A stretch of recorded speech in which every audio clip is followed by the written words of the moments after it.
But Kevin Green is a self-made multi-millionaire and social entrepreneur and acknowledged expert in how to set up a profitable business. He's one of the UK's largest residential property landlords and a multi-business owner.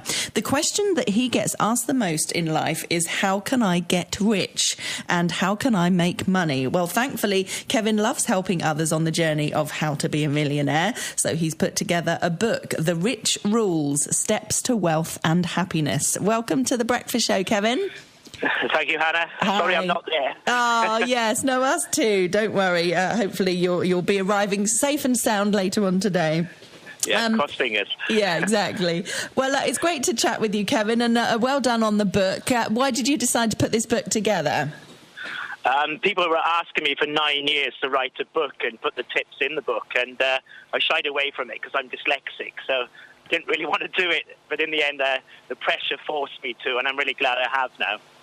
And why is it that you like sharing your ideas with people?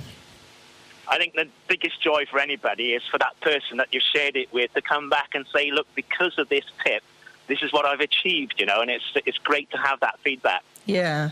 And do you think that everybody has the potential to get rich? I think everybody's got the potential, but not everybody's got the guts and determination to do it. That's the problem. Is that what a lot of it comes down to then, do you think? Yes, I think a lot of us entrepreneurs have had pain in our lives somewhere, and we decided, you know, damn it, despite that, we're going to achieve. And it's quite a common element where, in my case, my sister died, and I thought, well, I'm never going to waste a second of my time again because I got choices in life.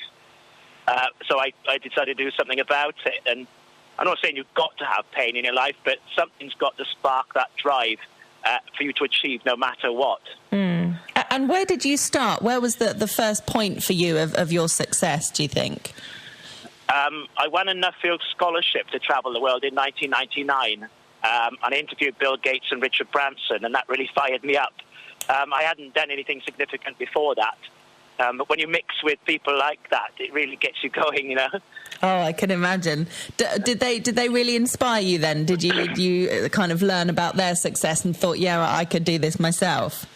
Yeah, I mean, luckily my whole scholarship was about achievers and why was it that some people achieved when others didn't. So I took the tips from that and applied it into my own life. And it's worked extremely well. Yeah. And why is it that, I mean, I don't know if you can summarise that for us. Why is it that some people achieve and others don't? I think we get up and do it rather than talk about it. And that's really the key difference. There's no magic formula. For me, I suppose the key to getting it right was choosing something that I'm passionate about. And that's the same for most people. If you're passionate about what you do, you tend to put a bit more effort into it and you enjoy it. So I think that, you know, we're all different. Choosing the right business for you is key.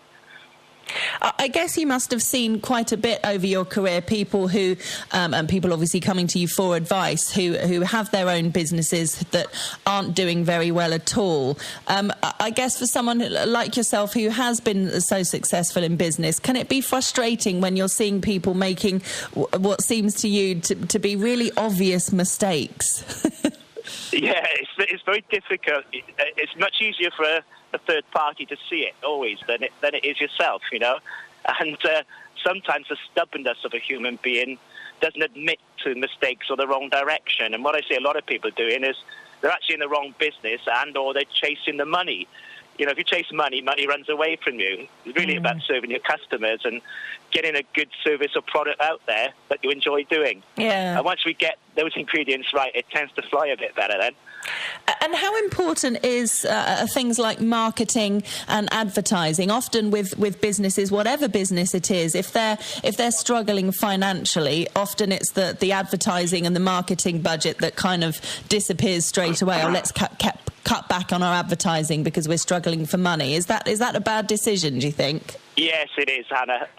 Marketing is key, and we always budget that 30% of first-year costs must be put into marketing to get the business off the ground, you know. People don't allow for that, and they don't really look at the cheaper alternatives like guerrilla marketing.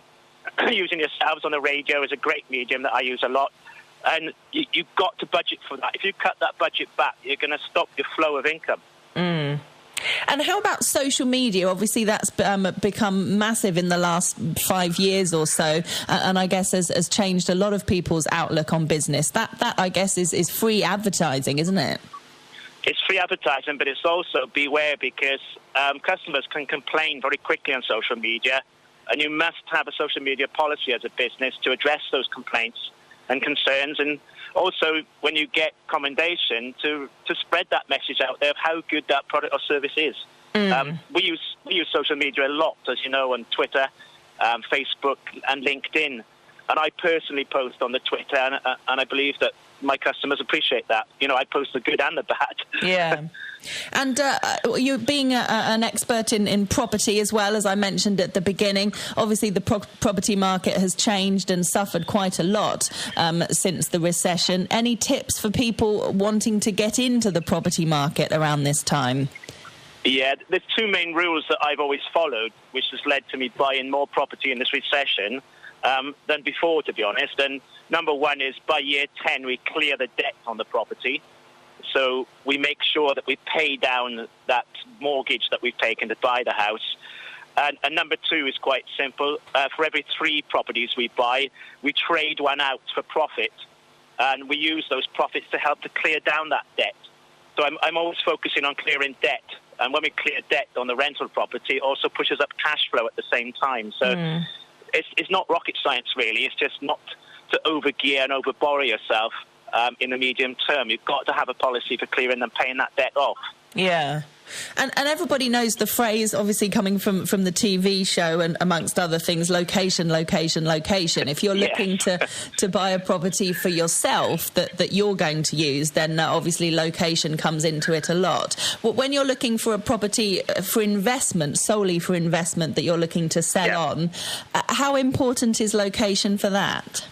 It's still absolutely vital. You've got to be led by your customers in any business, and we do a lot of market research onto our buyers, exactly where they're looking in that part of town and what type of property that will be, as well as the renters. You know, it's no good buying in a part of town that nobody wants to live in. So it's pretty much, you know, would I live there myself? And the answer is no, I'm not going to buy it because nobody else will want to live there either.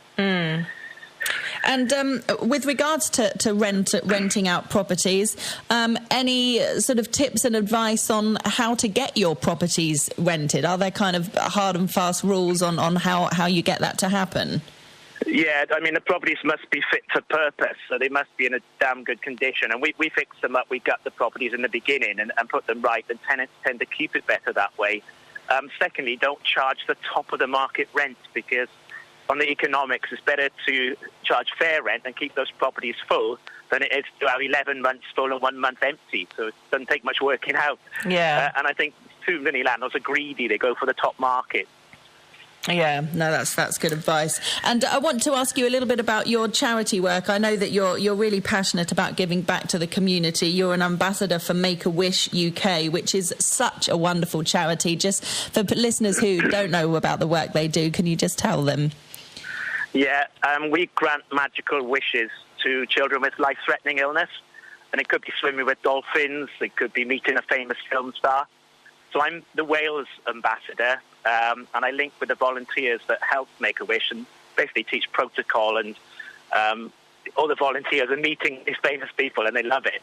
So Make-A-Wish runs on a very, very tight budget, and 83 pence in the pound goes to the cause, which is very good as a charity. And I'm proud to be involved. I've raised for them both personal contributions and indirectly nearly £750,000 over the last 4 years. And it costs about 4,000 a wish, so that's a lot of wishes. Oh, absolutely. And it's wonderful, isn't it? I mean, literally, children can have any wish they like. As you mentioned, they're swimming with dolphins. It can be meeting a celebrity. It can be meeting a superhero or going to Disney World, or, I mean, literally anything. And these little kids' faces, it's such a wonderful thing to do. I witnessed one of them, Hannah, where this young boy wanted to be... meet Batman and be a mini Batman for the day, and the way the wish granter set it all up, you know, with the bat sort of shadow coming on the wall and then Batman coming through this entrance with big smoke. You know, the little kid's face, it was terrific. Oh, you know, I can imagine.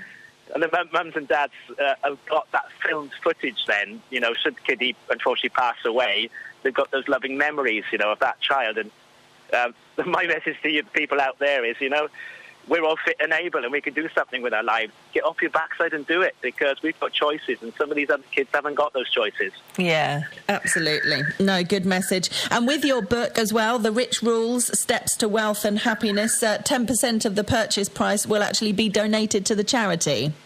Yes, it's the first time that Make-A-Wish have endorsed the book in the world, so I'm very proud of that. And £1 for every purchase goes towards the charity. So our goal, our aim is to sell 1 million books and raise £1 million for Make-A-Wish. Oh, wonderful. We'll hopefully achieve that. If anybody wants the book, there is a website. Am I okay to say the website? Yes, absolutely. Yeah, if people go onto my website, which is like my name, Kevin Green, so it's www.kevingreen.co.uk. There's a link on there to pre-order the book, because it's not actually released until the 20th. But if you want to get an early copy, just go through the pre-order section on kevingreen.co.uk, and £9.97 would be the cost, but you don't pay it yet. You can just put your pledge into order. Okay, fantastic. Kevin Green, thank you so much.